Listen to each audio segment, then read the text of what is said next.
भारत मंदिरों का देश है। यहाँ कई मंदिर और प्रमुख तीर्थ स्थल हैं जो कि वर्षों से ही भक्तों की श्रद्धा और आस्था का केंद्र बने हुए हैं। साथ ही साथ इन मंदिरों से कई रहस्य भी जुड़े हैं। हमारे देश में कई ऐसे मंदिर और तीर्थ स्थान हैं जिनका चमत्कार देखने करोड़ों लोग देश विदेश से आते हैं। ऐसा ही एक मंदिर तिरुपति बालाजी का है। इस मंदिर से देश और विदेश के लोगों की आस्था जुड़ी हुई है। यह मंदिर आंध्र प्रदेश के चित्तूर जिले में तिरुमाला पर्वत पर स्थित है, जो कि दुनिया भर में विख्यात है। यह मंदिर भगवान विष्णु के अवतार वेंकटेश स्वामी को समर्पित है। यह माना जाता है कि तिरुपति बालाजी के दर्शन से सभी मनोकामनाएं पूर्ण होती है। तिरुपति बालाजी मंदिर से कई चमत्कार और रहस्य जुड़े हुए हैं। आज हम उन्हीं चमत्कार और रहस्य के बारे में जानेंगे। यहाँ श्री वेंकटेश अपनी पत्नी पद्मावती के साथ तिरुमाला पर्वत पर निवास करते हैं। इस मंदिर के इतिहास को लेकर पुराणों में बताया गया है कि एक बार ऋषियों द्वारा यज्ञ किया गया और फिर वह यह तय नहीं कर पा रहे थे कि इस यज्ञ का फल किसे मिले। वे 3 प्रमुख देवता ब्रह्मा, विष्णु, शिव को लेकर भ्रमित थे। तब वहाँ नारद मुनि आते हैं। नारद मुनि ऋषियों को बताते हैं कि उन्हें 3 सर्वश्रेष्ठ देवताओं की परीक्षा लेनी चाहिए। तब ऋषि भृगु ने तीनों देवताओं की परीक्षा लेने का निर्णय लिया। सबसे पहले भृगु मुनि ब्रह्मा जी के पास गए, लेकिन उस समय ब्रह्मा जी वीणा की धुन में लीन थे, इसलिए उन्होंने ऋषि भृगु को अनदेखा कर दिया। इससे भृगु ऋषि क्रोधित होकर वहां से चले गए। उसके बाद ऋषि भृगु देवादिदेव महादेव के पास जाते हैं। तब महादेव पार्वती माता के साथ वार्तालाप में व्यस्त थे और उन्होंने ऋषि भृगु से मिलने से मना कर दिया। तब ऋषि भृगु क्रोधित होकर वहां से भी चले गए। अब वह आखिरी देवता विष्णु जी के पास जाते हैं। भगवान विष्णु पत्नी लक्ष्मी जी के साथ क्षीर सागर में विश्राम कर रहे थे। तब भगवान विष्णु ने भी भृगु ऋषि को नहीं देखा। इसी से क्रोधित होकर भृगु ऋषि ने भगवान विष्णु की छाती पर लात मार दी। लेकिन भगवान विष्णु क्रोधित नहीं हुए, बल्कि ऋषि भृगु के पैर पकड़कर पूछा, ऋषिवर, आपके पैर में चोट तो नहीं लगी? तब ऋषि भृगु ने भगवान विष्णु से माफी मांगी और उन्हें सर्वश्रेष्ठ देवता मानकर यज्ञ का फल दिया। लेकिन लक्ष्मी जी को ऋषि भृगु का ऐसा व्यवहार पसंद नहीं आया और भगवान विष्णु के भृगु ऋषि को कुछ न कहने पर लक्ष्मी जी क्रोधित होकर वैकुंठ छोड़कर चली गई। फिर भगवान विष्णु माता लक्ष्मी को बहुत ढूंढते हैं और एक दिन वह भी वैकुंठ छोड़कर चले जाते हैं और लक्ष्मी जी की तलाश में जंगलों में भटकने लगते हैं, लेकिन उन्हें माता लक्ष्मी नहीं मिली।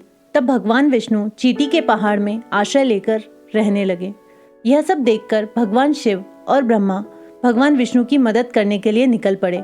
फिर वह एक गाय और बछड़े के रूप में परिवर्तित हो गए और माता लक्ष्मी के पास गए। फिर भगवान ब्रह्मा और भगवान शिव ने माता लक्ष्मी को विष्णु जी के बारे में सारी बातें बताई कि कैसे भगवान विष्णु चीटी के पहाड़ में रहते हैं और उनकी मदद करने के लिए उन गाय और बछड़ों को राजा यादव नरेश को दान देने की विनती की। तब माता लक्ष्मी एक ग्वालन का रूप धारण करके राजमहल में जाती हैं। फिर माता लक्ष्मी उस गाय और बछड़े को राजा यादव नरेश को देते हैं। राजा अपने मवेशियों को चराने के लिए वेकंटाधार पर्वत पर भेजते हैं। गाय के रूप में भगवान ब्रह्मा चीटी के पहाड़ पर अपना दूध खाली करने लगे और भगवान विष्णु को पिलाने लगे। लेकिन एक दिन ग्वाले ने गाय को दूध खाली करते हुए देख लिया। तब ग्वाले ने क्रोध में आकर गाय को मारने के लिए अपनी कुल्हाड़ी फेंक दी, परंतु वह कुल्हाड़ी बाहर निकलने वाले भगवान विष्णु को लग गई। गुस्से में विष्णु जी ने उस कुल्हाड़ी को वापस ग्वाले की ओर फेंक दिया, जिससे ग्वाले की मौके पर ही मौत हो जाती है। तब ग्वाले के द्वारा किए गए पाप के कारण भगवान विष्णु ने उसके राजा यादव नरेश को भी दानव बनने का श्राप दे दिया। यह सुनकर राजा यादव नरेश ने भगवान विष्णु से बहुत याचना की। फिर भगवान विष्णु ने कहा कि तुम अपने अगले जन्म में आकाश राजन के रूप में जन्म लोगे और तब श्रीनिवास और पद्मावती के विवाह के दौरान श्रीनिवास को आकाश राजन के द्वारा मुकुट भेंट किया जाएगा। तब जाकर श्राप समाप्त हो जाएगा। फिर कुछ समय बाद भगवान विष्णु ने खुद को श्रीनिवास के रूप में अवतरित किया और वह अपनी माता वकुला देवी के साथ वेंकटाधार पर्वत पर रहने लगे। उधर आकाश राजन का जन्म भी हो चुका था। तब कुछ समय बीतने के बाद जब आकाश राजन का विवाह होता है, तब उन्हें संतान की प्राप्ति नहीं होती है।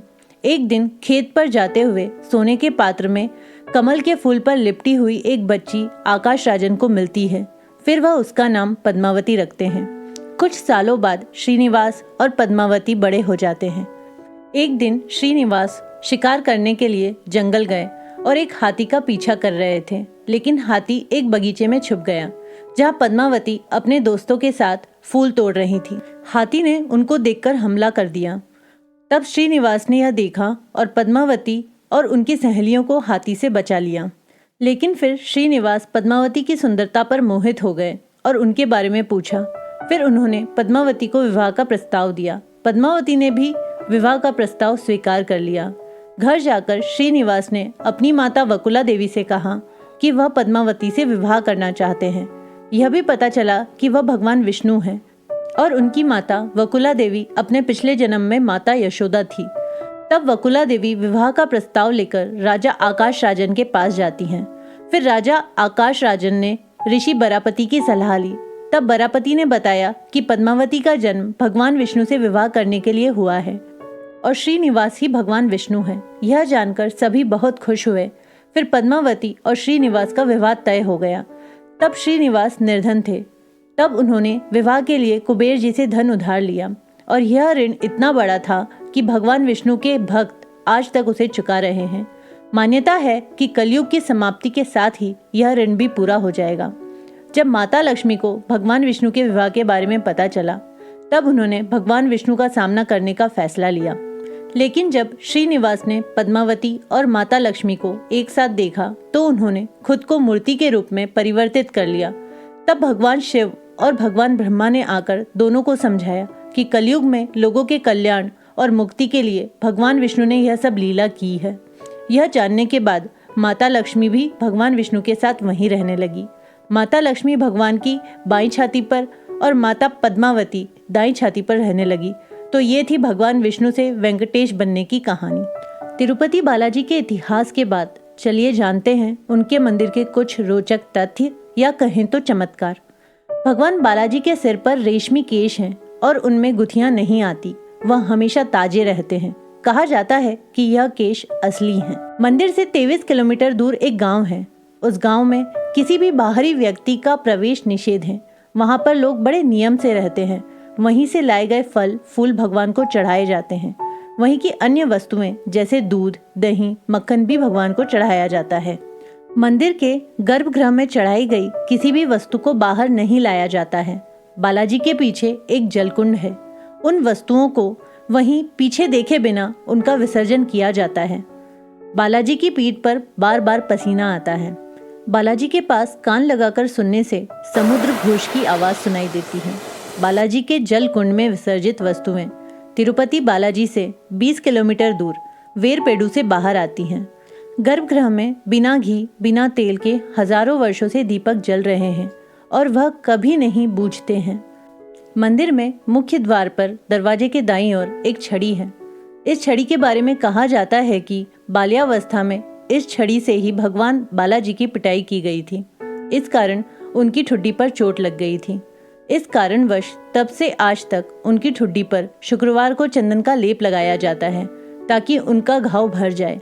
जब आप भगवान बालाजी के गर्भगृह में जाकर देखेंगे तो पाएंगे कि मूर्ति गर्भगृह के मध्य में स्थित है। वहीं जब गर्भगृह से बाहर आकर देखेंगे तो लगेगा कि मूर्ति दाईं ओर स्थित है। भगवान बालाजी की प्रतिमा पर खास तरह का पचाई कपूर लगाया जाता है। वैज्ञानिक मत है कि इसे किसी भी पत्थर पर लगाया जाता है तो वह कुछ समय बाद ही चटक जाता है, लेकिन भगवान की प्रतिमा पर कोई असर नहीं होता। भगवान बालाजी के हृदय पर माँ लक्ष्मी विराजमान रहती है। माता की मौजूदगी का पता तब चलता है जब हर गुरुवार को बालाजी का पूरा श्रृंगार उतारकर उन्हें स्नान करवाकर चंदन का लेप लगाया जाता है। जब चंदन के लेप को हटाया जाता है तो हृदय पर लगे चंदन में देवी लक्ष्मी की छवि उभर आती है।